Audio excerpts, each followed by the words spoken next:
में लड्डू। एक तो बच्चा ने जो सम्मान दिया वो, और दूसरा ऑफिस की साइड से सम्मान मिला वो।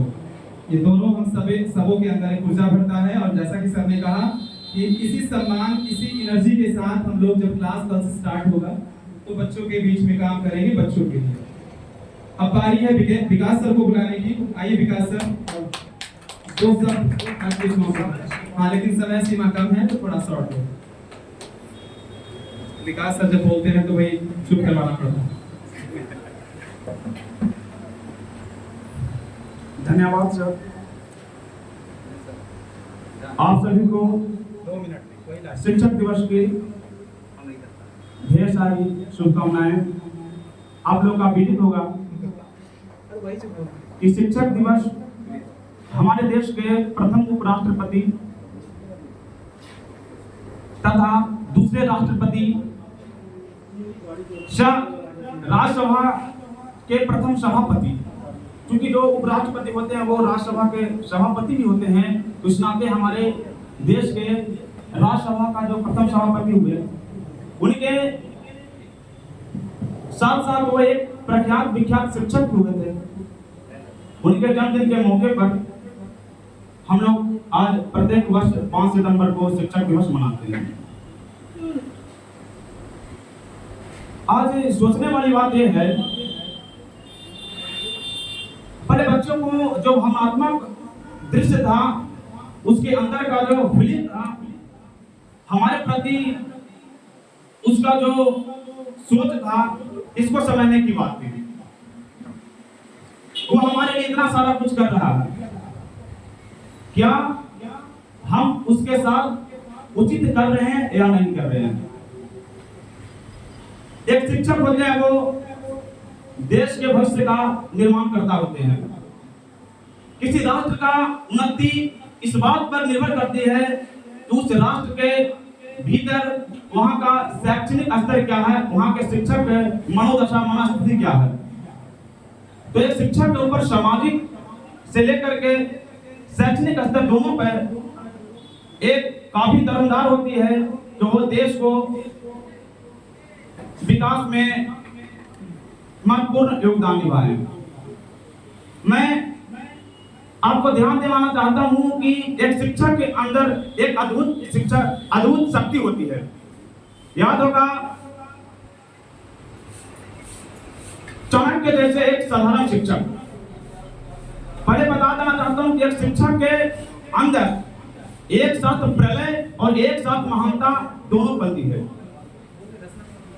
चाणक्य एक साधारण शिक्षक है जो मगध में एक साधारण सा बालक चंद्रगुप्त मौर्य को मगध की गद्दी पर बैठाने का काम करते हैं। ये उसकी महानता बताता है। लेकिन साथ साथ उस मगध का जो सत्ता में चूर एक क्रूर शासक कह सकते घनानंद को गद्दी से हटाने का भी काम किए। इससे हम समझ सकते हैं कि एक शिक्षक में कितनी ताकत होती है। नंबर दूसरा उदाहरण मैं दे रहा हूं, आप लोग नाम सुने होंगे सावित्रीबाई फुले। 3 जनवरी 1831 में उनका जन्म होता है। 9 वर्ष की उम्र में विवाह हो जाता है। उसके बाद मां 3 वर्ष की उम्र है, 3री कक्षा तक पढ़े हुए थे जो उनका पति थे ज्योतिबा फुले, और उनसे वो प्रेरित होकर के देश के महिलाओं को याद हर बात को ध्यान रखना चाहिए कि देश में जो प्रथम बालिका विद्यालय खोलने का काम किया महाराष्ट्र के पुणे में, वो थे सावित्रीबाई फुले।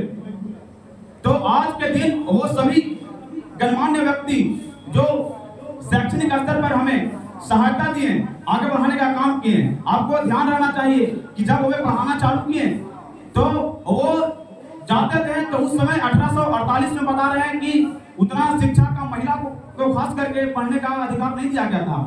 जब वो जाते थे तो अपने बैग में एक एक्स्ट्रा साड़ी ले जाते थे। एक एक्स्ट्रा साड़ी ले जाते थे।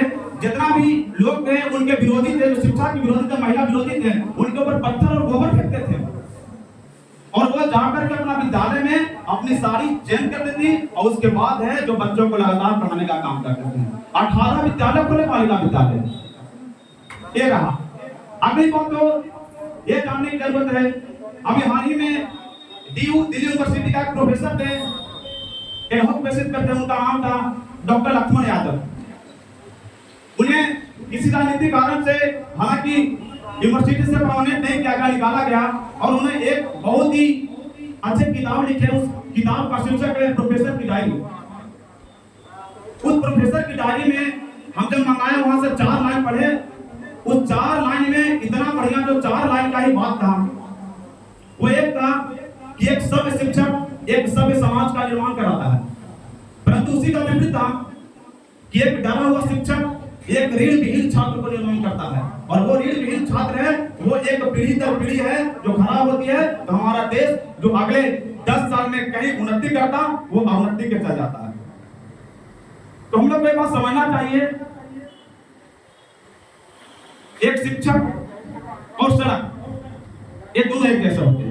शिक्षक और सड़क एक जैसे होते हैं, दोनों अपने आप पर स्थिर रहते हैं और उस पर जो चलते हैं, जो पथ यात्री होते हैं, उनको अपना गंतव्य स्थान तक पहुंचाने का काम करते हैं। तो शिक्षक को ये बात को समझना चाहिए कि हम जो कार्य कर रहे हैं ये किसी को भविष्य के कार्य कर रहे हैं। इसमें हल्का सा भी दगाबाजी करते हैं तो हम न जाने कितनी पीढ़ियों को है जो गलत तरीकों से सीखने का काम कर रहे हैं।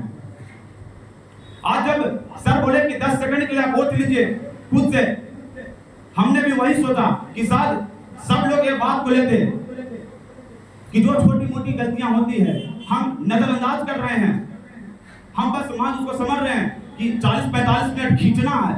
इसी बात को अगर जो देख लेते, सोच लेते तो शायद है कि इस समाज का और इस देश का है जो विकास में सबसे अग्रसर हो सकता है।